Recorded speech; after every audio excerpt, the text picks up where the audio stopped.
Bismillahirrahmanirrahim. Welcome to my channel, Science of Life with Dr. Muhammad Yusuf. We had started in the previous lecture the physiology of circulation, basic concepts of circulation we discussed. Today we are going to again talk about the basic physical principles governing or regulating the circulation involved in circulation. But before that, one ayah from Holy Quran, that is Surah Baqarah, ayat number 208.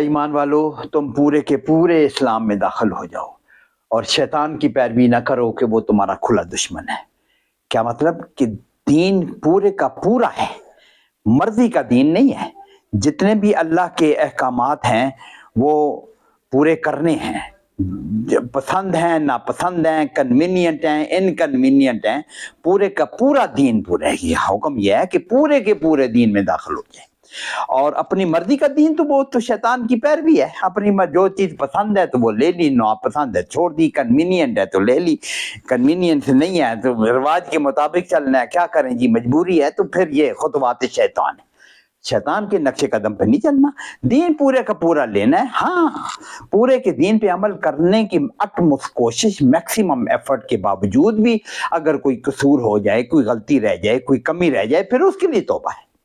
ये नहीं है कि अपनी मर्जी करते रहो तो फिर तौबा करते रहो, बगावत करते रहो और तौबा करते ऐसे. सो ये खुतवात शैतान से बचने, शैतान के नक्शे कदम पे चलने से बचना है. पूरे का पूरे दे. अल्लाह पाक हमें इस बात की समझ दे और दीन पे पूरा के पूरा चलने की हमें डिजायर और ख्वाहिश और एफर्ट होनी चाहिए हमारी. फिर उसके बाद गलती कोई रह जाए तो उसकी तौबा है. अल्हम्दुलिल्लाह, अल्लाह पाक गफूर रहीम है, माफ करने वाला है. अल्लाह पाक समझ अमल की तौफीक अता फरमाए. So we had started the discussion of circulation. Three basic principles of whole of the circulatory physiology. One we will keep in mind and we will discuss it. One is blood flow to all the tissues is very precisely regulated according to requirement of that tissue. लिखा हुआ क्या है? Blood flow in every tissue is regulated precisely according to the needs, requirement of the tissue, and this control is mostly local control. ये भी एक कमाल है कि mostly the blood flow to all the tissues is just enough. पहले भी मैंने पिछले लेक्चर में भी बोला था. अकॉर्डिंग टू द रिक्वायरमेंट, जितना रिक्वायर है उतना है, जस्ट एनफ ब्लड सप्लाई होगा. अगर 50 ml चाहिए तो 50 आएगा, 1 लीटर चाहिए तो 1 लीटर आएगा, जस्ट एनफ होगा. 1 लीटर से फिर ज्यादा नहीं होगा, ना कम होगा. And this regulation of total blood flow to the tissues is mostly regulated by the tissue themselves. It is the local factors which regulate the blood flow.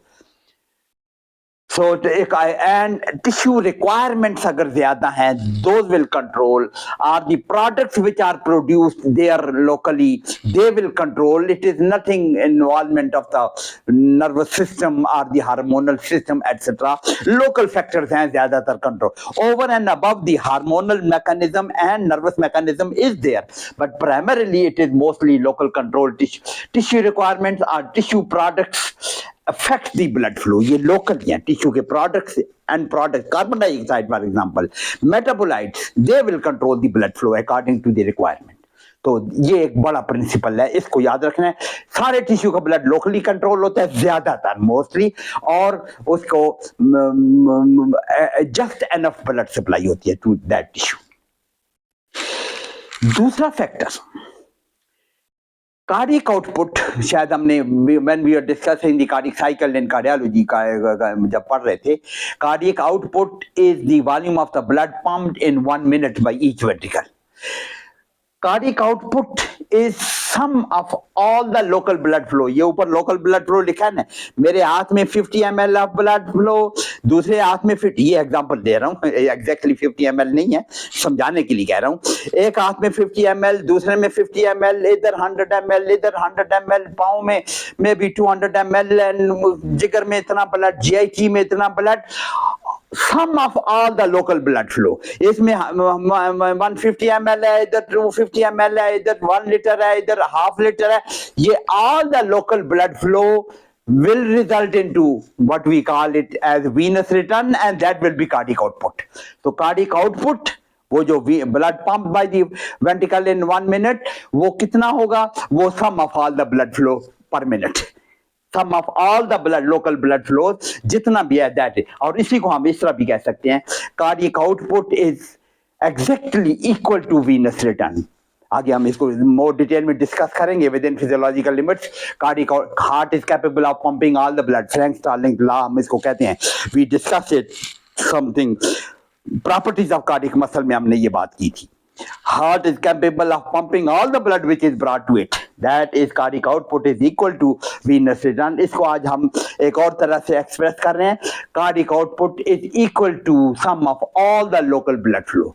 अगर एक्सरसाइजिंग लेग्स हैं सिर्फ या एक्सरसाइजिंग बाजू हैं दोनों, इनमें ब्लड फ्लो बढ़ेगा, बाकी टिश्यू को नहीं बढ़ेगा. तो ये जितना बढ़ेगा उतना कार्डियक आउटपुट में ऐड हो जाएगा.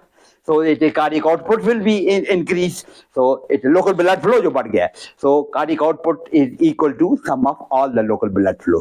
और इसका फार्मूला क्या है? Cardiac output is equal to venous return. Venous return क्या है? All the local blood flow finally venous return ही तो बनाएंगे. इस हाथ में कितना blood flow किया है, इधर कितना किया है, टांग में किया है, लिवर में कितना किया है और GIT में कितना किया है, ये मसल में कितना किया है, ये सारे returning to the vein. This is venous return. So all the blood flow becomes venous return, and blood flow, cardiac output is always equal to venous return. Frank Starling law हमने पढ़ा हुआ है.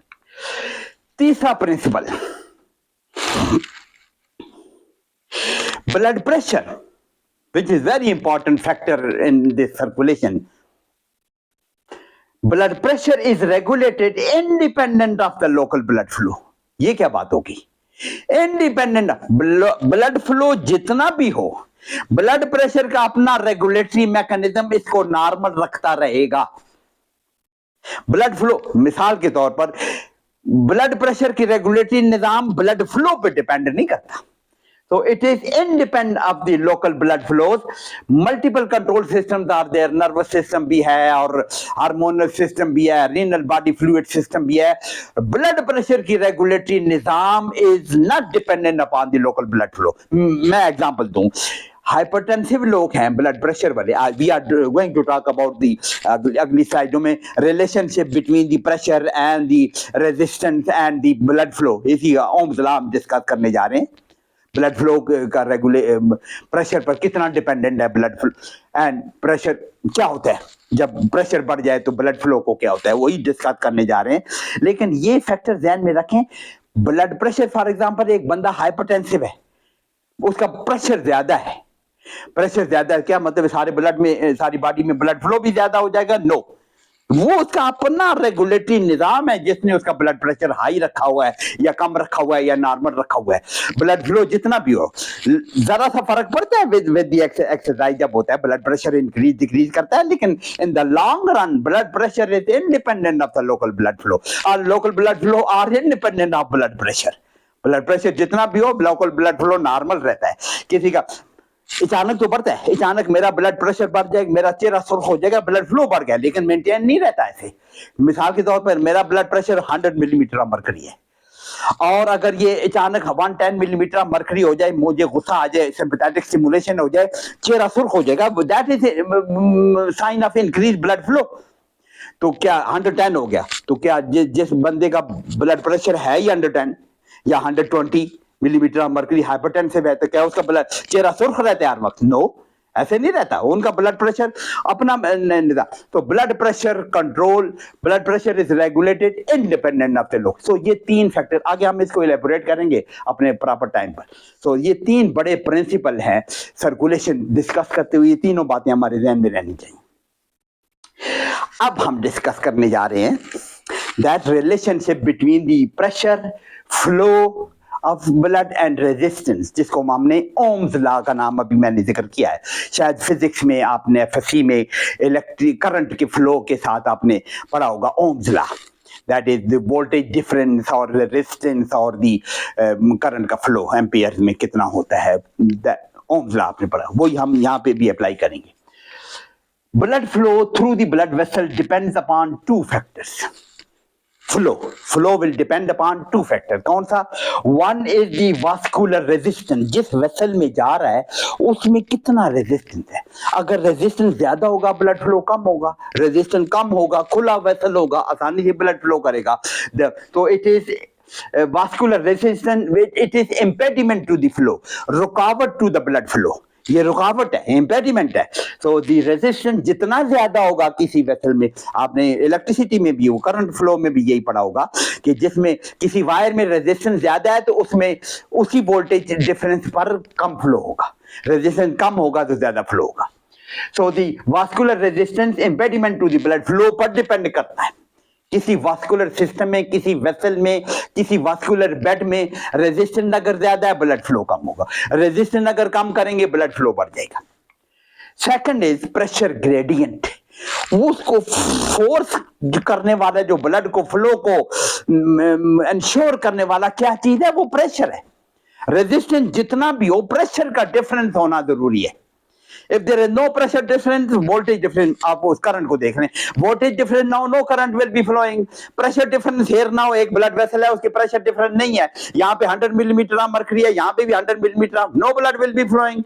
There is no gradient, pressure gradient जिसको कहते हैं। blood will ना, अगर यहाँ 1 मिलीमीटर 2 मिलीमीटर मरकरी है, यहाँ 1 मिलीमीटर मरकरी है, blood will be flowing. So pressure difference is required. So pressure gradient जिसको कहते हैं, pressure difference along the vessel which is absolutely necessary for the blood flow. The resistance जितना भी कम हो या ज्यादा हो, pressure difference होगा तो blood flow करेगा, वरना नहीं करेगा। तो ये दो बड़े फैक्टर्स हैं which will determine the blood flow in the vessels. The relationship between these two factors and the flow is relationship among the blood flow, pressure difference and the vascular resistance. ये तीनों factor they are regulated, उसको relationship is in Ohm's law. Ohm's law इसको explain करता है, उसको हम explain करने जा रहे हैं। पहले जरा से ये देख लें, प्रेशर फ्लो रेजिस्टेंस देख लें ये क्या है। अभी हमने जिक्र किया, this is a blood vessel, resistance inside the blood vessel in the form of vasoconstriction dilatation, ज्यादा खुला वेसल होगा resistance will be less, जितना constricted या छोटा वेसल होगा, कम डायमीटर का होगा, resistance will be more. So resistance is offered by the wall of the vessel. तो ये resistance है। प्रेशर ग्रेडियंट किसको कहते हैं? P1 at one end and P2 at the other end. If P1 is more than P2, blood will flow. It will be flow. P1 and P2 का दरमियान में pressure difference होना चाहिए। P1 should be more than P2, then the blood will be flowing from this to this. और P2 should be more than P2, फिर उस उल्टी side पे, जिस साइड पे प्रेशर ग्रेडियंट होगा, P1 is greater than P2, the blood flow will occur. So resistance, flow and the pressure difference, इसको Ohm's law explain करता है। इसको हम, इनका रिलेशनशिप को हम ओम्स लॉ कहते हैं। लेकिन एक बात जो पिछली अभी अब मैंने बात की है, it is not the absolute pressure, it is the pressure difference which ensure the blood flow. If the pressure here is just 2 millimeter of mercury, but here 1 millimeter of mercury, there is difference of just 1 millimeter of mercury, blood will flow. If pressure here is 100 millimeter of mercury, very high pressure, 1 के मुकाबले में, and it is 100 millimeter, P2 is also 100 millimeter of mercury, there is no pressure difference. Absolute pressure तो बहुत ज्यादा है, लेकिन pressure difference नहीं है, no blood flow will be there. So it is, ये लिखा हुआ है, it is the difference of the pressure at the two ends of the blood vessel which determine the blood flow, not the absolute pressure. Difference होगा तो flow करेगा. Yeah, of course, if the difference is 1 millimeter, flow will be there. अगर 10 millimeter का difference है, more blood flow will be there. But pressure gradient, pressure difference must be there for the flow of the blood. अब उसको Ohm's law कर लें. What is Ohm's law? Ohm's law relationship between the blood flow, pressure and resistance है, उसको Ohm's law के तौर पर express करते हैं. दैट इज, आपने उसमें पढ़ा होगा करंट फ्लो, इलेक्ट्रिसिटी में जो करंट के flow, electricity is direct is equal to voltage difference divided by resistance in the wire. अब तो अब ब्लड वेसल की बात करें, blood flow, F is blood flow and delta P is the pressure difference, वो जो 1 millimetre है, 2 millimetre है, 10 मिलीमीटर है, difference between the P1 and P2, जितना ज्यादा प्रेशर डिफरेंस होगा ये डेल्टा पी उतना ज्यादा होगा. So it is directly proportional to delta P and inversely proportional to resistance in the vessel. F is flow of the blood, R is the vascular resistance, and the delta P is the pressure difference between the two end of the vessel, जिसको हम pressure gradient कहते हैं. वो P1 और P2 का जितना भी difference है, 10 का difference है, 1 का difference है, that will be delta P. अगर 10 का difference है तो फिर ज्यादा blood flow होगा, 5 का difference है कम blood flow होगा. So इसको हम कैसे express करते हैं, इस इक्वेशन को हम कैसे पढ़ सकते हैं, ये पढ़ सकते हैं. Blood flow is inversely proportional to resistance and directly proportional to delta pressure difference जिसको हम कहते हैं. तो blood flow is inversely proportional to resistance and directly proportional to the pressure difference. जितना ज्यादा प्रेशर डिफरेंस होगा ब्लड फ्लो उतना ज्यादा होता जाएगा, और जितना ज्यादा रेजिस्टेंस होगा ब्लड फ्लो उतना कम होता जाएगा. It is inversely proportional to resistance, directly proportional to the pressure difference or delta P.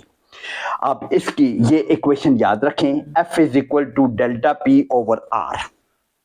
लेकिन इसको हम ऐसे भी एक्सप्रेस कर सकते हैं, इस डेल्टा पी को उठा के इधर लाएं तो it will B delta R को उठा के इधर लाएं, ये डिवाइडेड है, इधर मल्टीप्लाई कर जाएगा, F into R will be equal to delta P. दूसरी फॉर्म भी हो सकती है, तो other forms of Ohm's equation, ये ओम्स इक्वेशन है.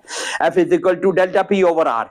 इसको हम we can write it as delta P will be equal to F into R, या R will be equal to delta P over F. हम इसको सिंपल मैथमेटिकल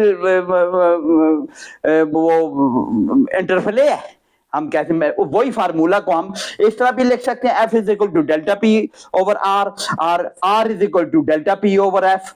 आर को इधर ले आए, एफ को इधर ले आते, एक ही हो गए. इधर ऊपर है आर, इधर नीचे ले आए, आर इधर नीचे है, उधर ऊपर ले आए. सो इक्वेशन के उधर, तो R will be equal to delta P over F. इसको जरा गौर से देखें. आखिर में हम आज टुडेज लेक्चर में हम इसमें आएंगे कि हमारी बॉडी में टोटल रेजिस्टेंस कैसा है, हम इस तरह कैलकुलेट करेंगे. ब्लड फ्लो हमें पता हो और प्रेशर का भी पता हो तो हम रेजिस्टेंस कैलकुलेट कर सकते हैं हमारी बॉडी में.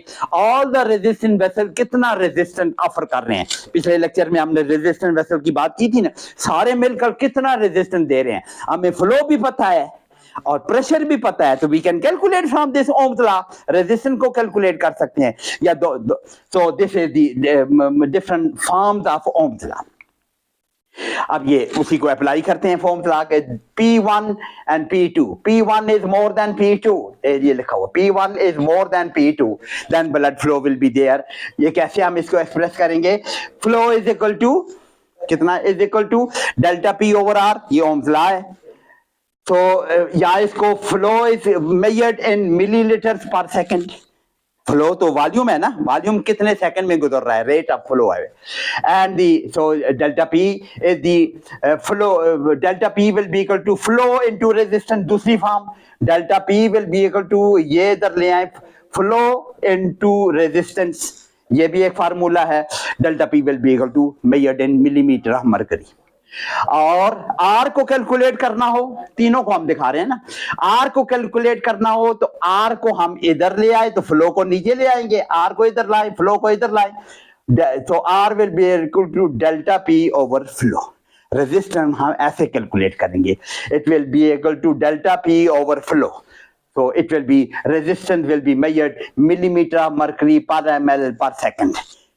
अजीब सा ये चीज, कितने millimetre mercury per ml per second, ये ऐसे उसका यूनिट होना चाहिए. ये यूनिट तो ब्लड फ्लो का यूनिट तो मिलीलीटर पर सेकंड होना चाहिए, प्रेशर का यूनिट तो मिलीमीटर ऑफ मरकरी होना चाहिए, रेजिस्टेंस का millimetre of mercury per ml, millimetre of mercury per ml per second, flow is पर सेकंड है, तो वो ये फार्मूला आना चाहिए. इसको हम कहते हैं PRU. इसको आसान नाम हमने ये इस तरह बोलने के बजाय millimetre mercury per ml per second बोलने के बजाय हम इसको कहते हैं PRU प्रेफरल रेजिस्टेंट यूनिट।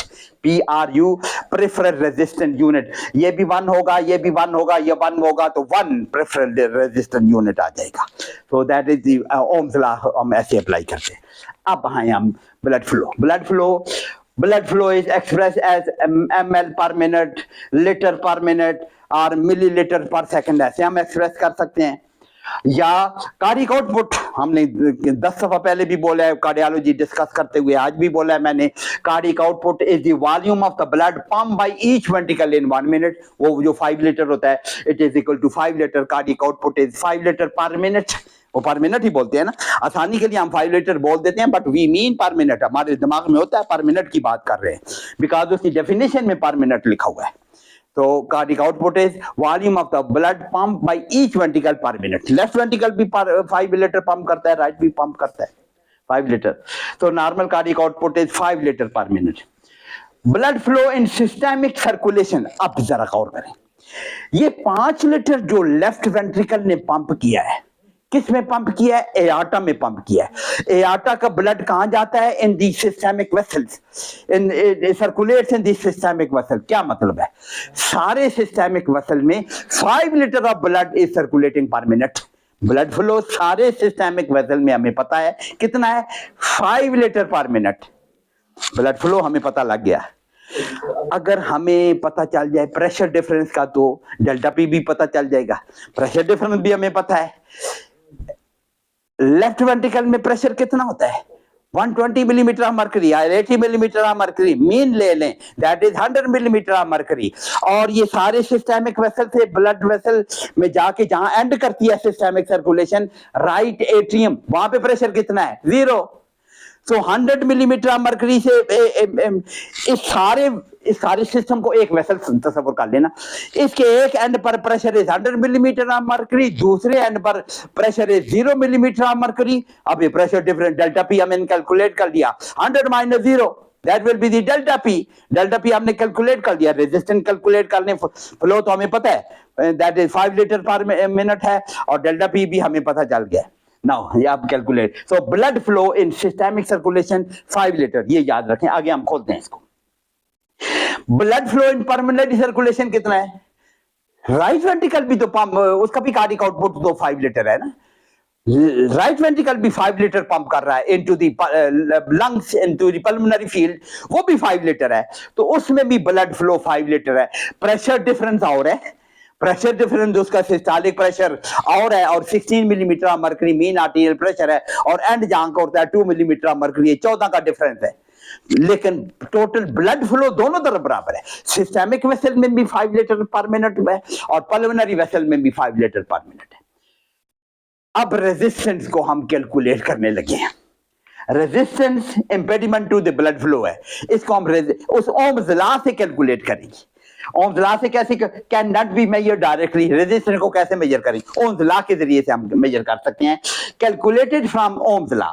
कैसे? हमने पिछली one form of the Ohm's law is this, R will be equal to delta P over F. Resistance will be equal to delta P over F. हम दोनों डेल्टा पी भी हमें अभी मैंने बोला है, डेल्टा पी भी हमें पता है, ब्लड प्रेशर पता है कि एआर्टा में कितना प्रेशर है, और end of this systemic circulation that is the right atrium में कितना है, 0 मिलीमीटर मरकरी है। डेल्टा पी हमें पता है, फ्लो भी पता है, कार्डियक आउटपुट पता है, पर मिनट अगर देखें, पर सेकंड देखें, हमें पता है। If delta P is 1 millimetre of mercury, फर्ज करते हैं, कैलकुलेट करने लगे। If delta P is 1 millimetre of mercury, pressure difference 1 millimetre है, और flow is 1 ml per second. Per second क्या है? अब मिनट नहीं, सेकंड पे आ जाए। Flow is 1 ml per second. तो अब हम रेजिस्टेंस कैलकुलेट करें इस पे। This is then R will be equal to delta P, that is 1 divided by this 1, it will be 1 PRU. अभी पिछली स्लाइड में या उससे पिछली स्लाइड में रेजिस्टेंस का यूनिट हमने कहा था, इट इज 1 प्रेफरल रेजिस्टेंट यूनिट. अगर ये फर्ज करें कि डेल्टा P भी 1 है और blood flow per second is 1 ml, तो इस वेसल में रेजिस्टेंस कितना है? That will be 1 PRU. 1/1 is equal to 1 PRU. अब इस फार्मूले के मुताबिक we are going to calculate the resistance in the pulmonary field and resistance in the systemic field. Rate of blood flow per minute through the entire circulatory system is the volume of the blood pumped by the heart per minute, जिसको हमने cardiac output बोला है. Blood flow कितना है? Rate of blood flow F कितना है total systemic circulation में? Cardiac output 5 litre. In systemic circulation, it pumped by the left ventricle is left ventricle cardiac output, जिसको in pulmonary circulation it is also pulmonary cardiac output, right cardiac output. अब total प्रेफरल resistance अब हम calculate करने जा रहे हैं systemic circulation का. Systemic circulation में टोटल प्रेफरल रेजिस्टेंस, उसको हम क्या कहते हैं? TPR. सिस्टमिक वेसल का जितना भी सारा रेजिस्टेंस है उसको हम कहते हैं TPR, total peripheral resistance. Systemic vessel का TPR वो that will be equal to pressure difference divided by the blood flow. Pressure difference कैसे calculate? Aortic pressure, mean arterial pressure ले लें 120/80 ना लें, मीन ले लें 100 millimetre of mercury. 100 millimetre of mercury minus right atrial pressure. And कहां कर रहा है? राइट एट्रियम पे, जहां पे प्रेशर 0 है. तो 100 minus 0 divided by blood flow per second, वो कितना है? वो भी 100 है, वो भी 100 मिलीमीटर. ये 5 लीटर को पर सेकंड में कन्वर्ट करें, 6 लीटर कर लेना आसानी के लिए. 6 लीटर को 6 लीटर 60 मिनट में है, 1 मिनट में है, तो 1 सेकंड में कितना होगा? 6 litre divided by 60, it will be 100. Round figure करने के लिए blood flow per second cardiac output is 100 ml per second. तो पल्मोनरी का कैसे, ये हम सिस्टमिक कैसे कैलकुलेट करेंगे कि aortic pressure minus right atrial pressure divided by cardiac output या ब्लड फ्लो जिसको हमने बोला है. और पल्मोनरी सर्कुलेशन का कैसे कैलकुलेट करेंगे? Pulmonary TPR is the systemic resistance. Pulmonary resistance उसी तरह कैलकुलेट करेंगे. पल्मोनरी आर्टरी का pressure, mean arterial pressure minus left atrial pressure 2 millimetre of mercury divided by blood flow, वही 100 ml पर सेकंड. ये कैसे आएगा? आप कैलकुलेट करने लगे तो TPR कैलकुलेट करने लगे. Delta P is equal to 100 millimetre of mercury. 100 millimetre of mercury aortic pressure minus 0 millimetre of mercury right atrial pressure, this will be the delta P, it will be 100 millimetre of mercury. Delta P is 100 millimetre of mercury और flow is 100 ml per second. अभी मैंने कहा round करने के लिए 5 litre को 6 litre में convert किया divided by 60. 6 litre divided by 60, it is 100 ml per second. तो blood flow is also 100 ml per second. अब R कैलकुलेट कर लें. R will be delta P 100 divided by this 100, this will be equal to 100 divided by 100 is equal to 1. 100 divided by 100 is equal to 1. So the peripheral resistance in our systemic vessel is 1 PRU. ये बात समझ आ गई?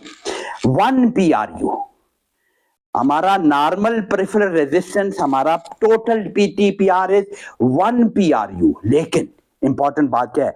This resistance can be tremendously increased. इसको हम increase भी कर सकते हैं. 2 PRU, 3 PRU, 4 PRU तक ले जा सकते हैं और उसी के मुताबिक ब्लड प्रेशर भी इंक्रीज करेगा. और इसको उल्टा भी कर सकते हैं. 1 P अगर वेसल डायलेट कर दें, this resistance will be reduced. ये जो रेजिस्टेंस, दिस रेजिस्टेंस 1 PRU के बजाय हाफ PRU 0.25 PRU रह जाएगा. ब्लड प्रेशर इसलिए गिरता है. So the peripheral resistance, total peripheral resistance we have calculated here. Blood flow भी हमें पता है 100 ml पर सेकंड और डेल्टा P भी पता है 100 राइट मीन आर्टरियल प्रेशर है और उधर 0 है. डेल्टा P इज 100 हो जाता है. 100 divided by 100 is 1 PRU is the normal peripheral resistance. So vasoconstriction throughout the body may increase the TPR to 4 PRU. अभी मैंने एक्सप्लेन किया है कि अगर ब्लड वेसल कंस्ट्रिक्ट करें, वो सिस्टेमिक जो आर्ट्रियोल को जो सप्लाई है सिंपैथेटिक की, अगर सिंपैथेटिक सिस्टम स्टिमुलेट हो, दे विल कंस्ट्रिक्ट, वो कंस्ट्रिक्ट होने से total resistance to the flow will increase and it can go to 4 PRU। तो जब रेजिस्टेंस 4 टाइम बढ़ेगा तो ब्लड प्रेशर भी इसी तरह बढ़ेगा। Blood pressure is proportional to this resistance. वो मैंने बताया था 2 फैक्टर्स हैं ब्लड प्रेशर को डिटरमिन करने वाले, एक ये PRU, टोटल प्रेफर रेजिस्टेंस कितने PRU है, और दूसरा कार्डिक आउटपुट। ये दोनों अगर दोनों में से एक या दोनों आगे पीछे हो तो ब्लड प्रेशर आगे पीछे होगा। तो PRU बढ़ेगा तो ब्लड प्रेशर विल इंक्रीज। वेज़ोडाइलेटेशन अगर हो जाए, ये जैसे शॉक में होता है, ये लोग मर जाते हैं, अचानक उनको एनाफिलेक्टिक शॉक होता है, किसी इंजेक्शन लगाया वो मर गया, क्या हुआ है उसमें? हिस्टामिन रिलीज होती है। एनाफिलेक्टिक शॉक आपने शायद ब्लड में पढ़ा होगा, हिस्टामिन रिलीज का दे वेज़ोडाइलेटेशन, और उससे PRU1 के बजाय आधा रह जाए। So this will vasodilatation throughout the body may reduce the TPR to only 1/5, एक के बजाय 0.2, दैट मीन्स 5वां हिस्सा 1/5 रह गया, 0.2 PRU रह गया। तो इतना tremendous fall in the blood pressure होगा, person can go, death can occur within second.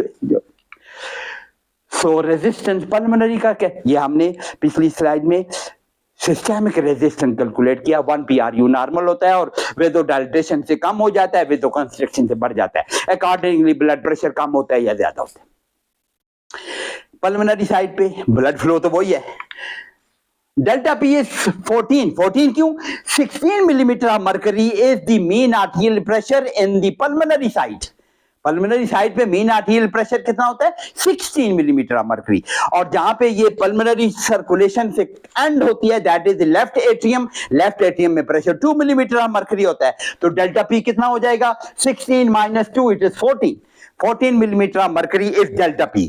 और ब्लड फ्लो तो वही है, वही 5 लीटर पर मिनट हमने कहा हुआ है। कार्डिक आउटपुट राइट साइड पर का भी कार्डिक आउटपुट उतना ही है, that is equal to 100 ml per minute. अब डिवाइड करें, delta P 14 divided by this 100, this will give you 0.14। Normal prefer resistance in the pulmonary field is just 0.14। Systemic vessel में resistance is 1 PRU और इसमें only 0.14 PRU। So this is the how we can calculate the pulmonary resistance and the pulmonary resistance भी हम इस तरह calculate कर सकते हैं, सिस्टेमिक रेजिस्टेंस भी कैलकुलेट कर सकते हैं। यहाँ पे वेज़ोडाइलेटेशन इधर भी हो सकती है, वेज़ोकंस्ट्रिक्शन इधर भी हो सकती है, लेकिन this lesser circulation, pulmonary circulation is nothing doing with the systemic blood pressure। जो हम ब्लड प्रेशर बोलते हैं या मेजर करते हैं वो सिस्टेमिक ब्लड प्रेशर की बात करते हैं। पल्मोनरी ब्लड प्रेशर को तो हमने मेजर ही कभी नहीं किया। हाँ, पल्मोनरी हाइपरटेंशन हम जिक्र करेंगे, वो अगर इस साइड पे प्रेशर बढ़ता है तो उसको हम पल्मोनरी हाइपरटेंशन बोलते हैं, लेकिन आपने कभी नहीं सुना होगा कि हम ब्लड प्रेशर उस साइड पे मेजर करें। ब्लड प्रेशर जब भी हम बोलते हैं we mean systemic blood pressure, इसलिए वो वेज़ोडाइलेटेशन वेज़ोकंस्ट्रिक्शन वाली 2 मैंने बुलेट्स यहाँ इस साइड पे नहीं लगाई, उसकी जरूरत नहीं है। तो ये फिजिकल प्रिंसिपल पे ओम्स लॉ को आज हमने कैलकुलेट किया, relationship between the blood flow and the peripheral resistance and the pressure, इसका रिलेशनशिप को हमने डिस्कस किया। और वेरी इंपॉर्टेंट फैक्टर, रेजिस्टेंस को कैलकुलेट करने का तरीका हमने देखा और उसका इफेक्ट मैंने अलार्म कर दिया कि very strong, very important effect on the blood pressure. इसको हम जब ब्लड प्रेशर डिस्कस करने जाएंगे तो इसको हम डिस्कस करेंगे इंशाल्लाह ताला। तो हम ये फिजिकल प्रिंसिपल को हम जारी रखेंगे डिस्कशन, इसकी और भी कई कुछ बातें हैं फिजिकल प्रिंसिपल हम जानना चाहिए, laminar blood flow, turbulent blood flow और दी वेसल की हालत। हम नेक्स्ट लेक्चर में वो थोड़ी सी स्लाइडें हैं, हम वो भी नेक्स्ट लेक्चर में बात करेंगे। तो नेक्स्ट लेक्चर भी हमारा we will continue the physical principle circulation part 2, उनका कैलकुलेट करेंगे। तो hope you are following me, और मैं फिर कहता हूँ सब्सक्राइब भी करें, शेयर भी करें लोगों को, and hope to see you in next video. Thank you very much.